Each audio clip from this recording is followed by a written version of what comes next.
1 फरवरी 2003 दुनिया के इतिहास का ऐसा मनहूस दिन जिसने पूरी दुनिया के लोगों की आंखों में आंसू ला दिया था। इस दिन STS 107 में सवार कल्पना चावला और उनके 6 क्रू मेंबर्स के पृथ्वी पर लौटने के वक्त स्पेस शटल के साथ जलकर जान चली गई थी। लेकिन क्या आपको पता है कि इस स्पेस शटल के लॉन्च के अगले ही दिन इसे अंतरिक्ष में भेजने वाली अमेरिकी स्पेस एजेंसी नासा को इस बात का अंदाजा लग चुका था कि आगे क्या होने वाला है, लेकिन फिर भी उन्होंने अपने एस्ट्रोनॉट्स को इस बारे में जानकारी क्यों नहीं दी। और लॉन्च से पहले कई बार इस कोलंबिया स्पेस शटल में टेक्निकल प्रॉब्लम आई थी, तो इसे आखिर लॉन्च किया ही क्यों गया और क्या कल्पना चावला को बचाया जा सकता था? अगर आपके जहन में भी इस स्पेस मिशन को लेकर यह सवाल आते हैं तो पूरा वीडियो जरूर देखिएगा। सबसे पहले बात करते हैं कि 17 मार्च 1962 के दिन हरियाणा के छोटे से गांव में जन्मी कल्पना ने अपने जीवन में अमेरिकन एस्ट्रोनॉट बनने का सफर कैसे तय किया था। 4 भाई बहनों में सबसे छोटी कल्पना बचपन से स्पेस में जाना चाहती थी।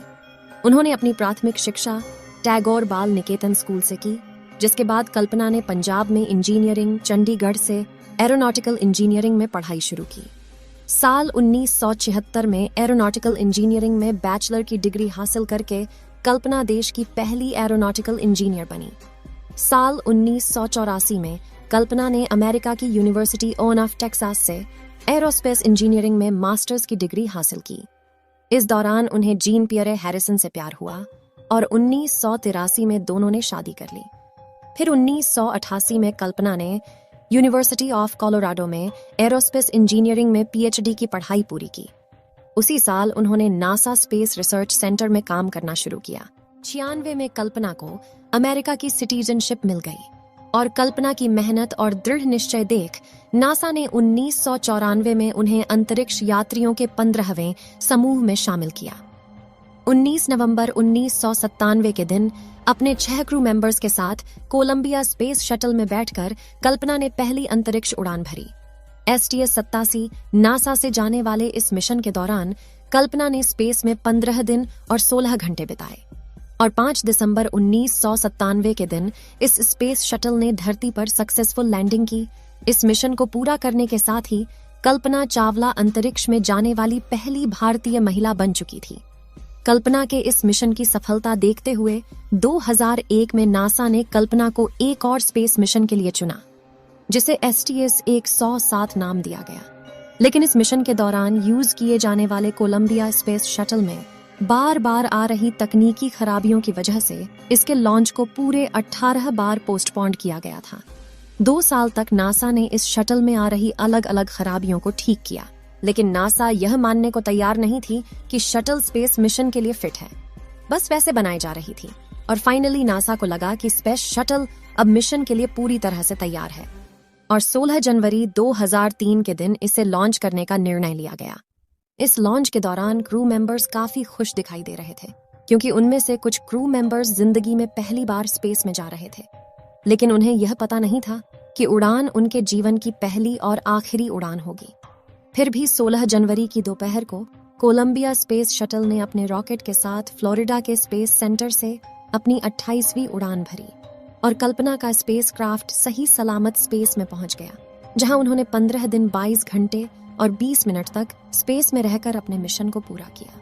और 1 फरवरी 2003 के दिन जब कोलंबिया स्पेस शटल अंतरिक्ष से धरती के लिए रवाना होकर तेजी से धरती के एटमॉस्फेयर में दाखिल होता है और उस पर वायुमंडल की गैस का प्रेशर और घर्षण बढ़ता है, जिससे कुछ ही सेकंड में कोलंबिया स्पेस शटल एक आग के गोले में तब्दील हो जाता है और उसके अंदर मौजूद क्रू मेंबर्स के साथ जलकर राख हो जाता है।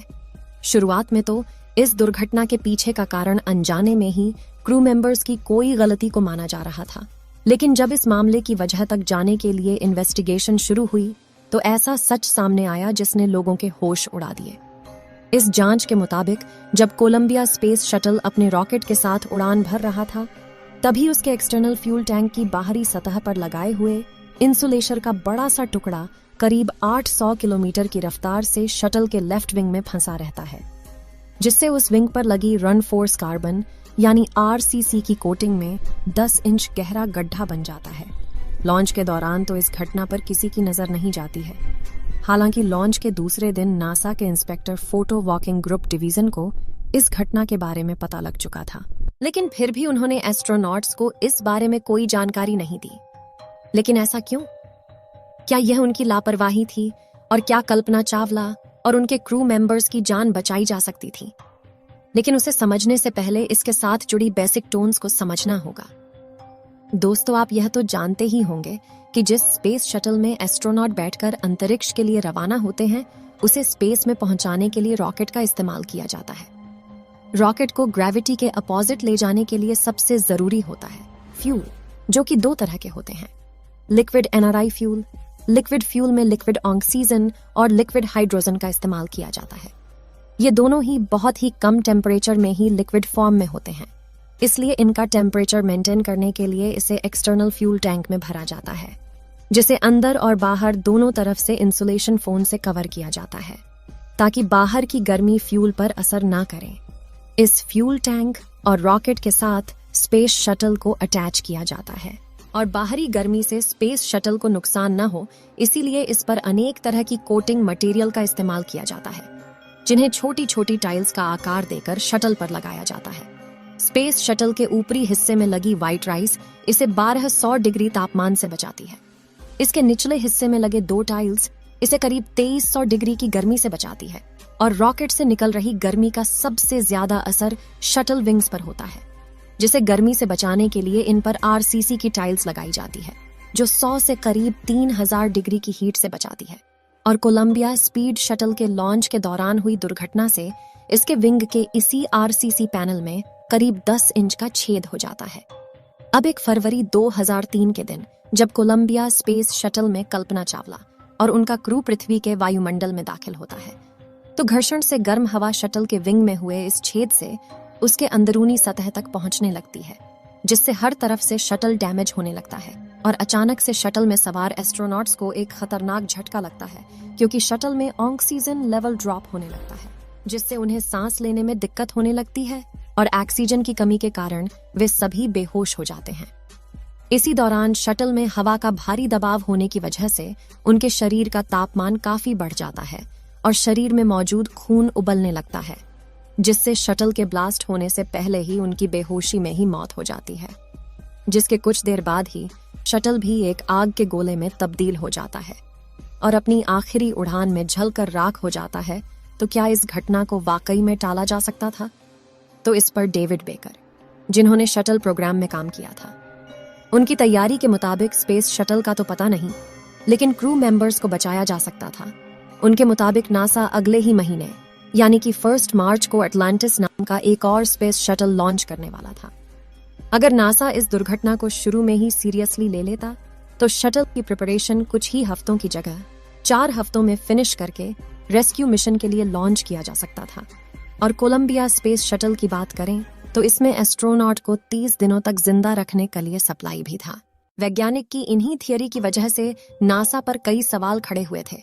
आखिर उन्होंने इस घटना को सीरियसली क्यों नहीं लिया?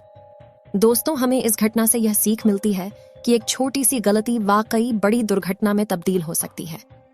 इस वीडियो में हम किसी पर इस दुर्घटना का इल्जाम नहीं लगा रहे हैं, बस इसे हमने इंटरनेट पर मौजूद जानकारियों को इकट्ठा करके प्रस्तुत किया है।